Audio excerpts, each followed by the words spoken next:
Welcome viewers, welcome to our Fusak TV. The malaria parasite is a master of adaptation.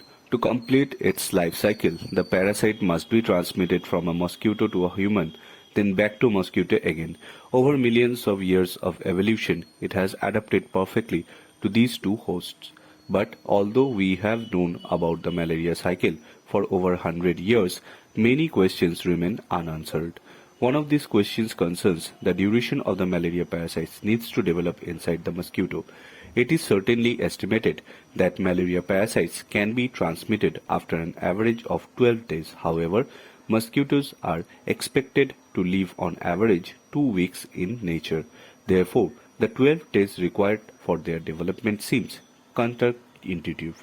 One would expect the parasite to be transmitted to a human as soon as possible, because every day the parasite spends in a mosquito increases the chance that the mosquito will die before the parasite is transmitted by a bite.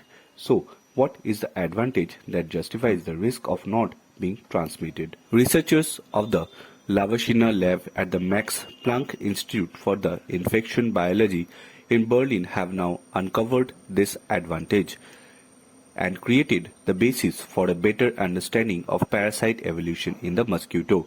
They showed that parasites benefit from mosquitoes' rich supply of nutrients if they stay longer before being transmitted to a human, ultimately leading to a more successful transmission. The time at which the parasite transmitted to a human is therefore an evolutionary trade-off between getting fit for infection and living it on time. The paper is published in the journal Nature Communications. Based on findings from laboratory experiments, these results were obtained by employing mathematical models.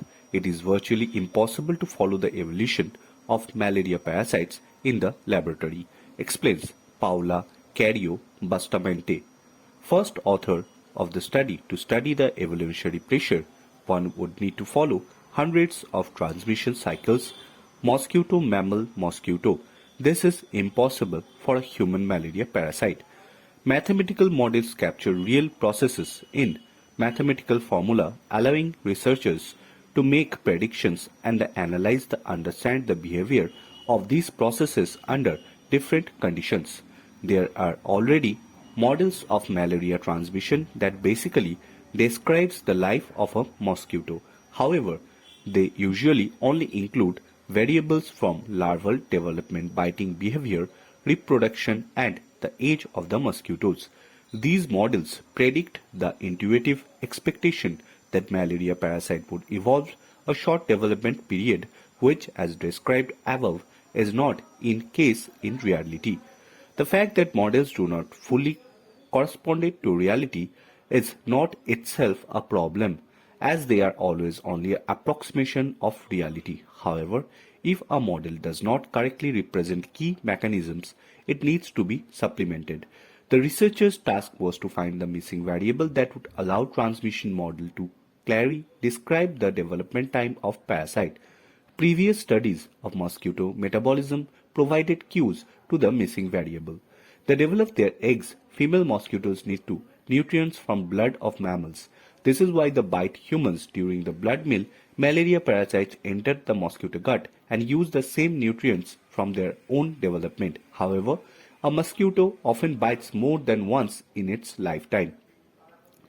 Our model predicts that the parasite becomes stronger with each blood meal, so it benefits from multiple bites. So, Cardio Bustamante, with this crucial information, word revised the transmission model. Multiple bites take time.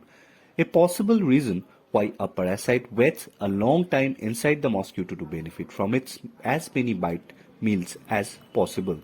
Adding the new variable metabolism to researchers then carried out evolutionary experiment with the updated transmission model. They gave virtual parasites the opportunity to randomly change their development time in mosquito, that means to mutate, and then allowed the model to run for 500 days, enough time for neutral selection to find an optimal development time. Regardless whether the starting point was short as long development time, parasite with a development time of 12 days always got selected in population. This evolutionary optimum can also be observed in reality. For Cario Bustamante, the result indicates that exciting models needs to be supplemented. Previous models have often treated the mosquito like syringe that transmit the malaria parasite to humans. Our study shows that the mosquito parasite intersection must be considered a transmission model.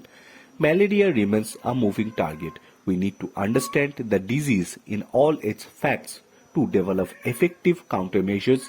At 250 million people still are infected with malaria every year.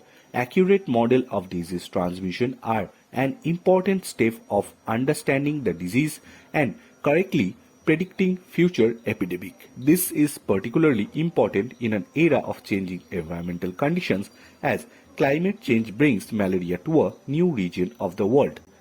Bureau Report, FOSAC TV.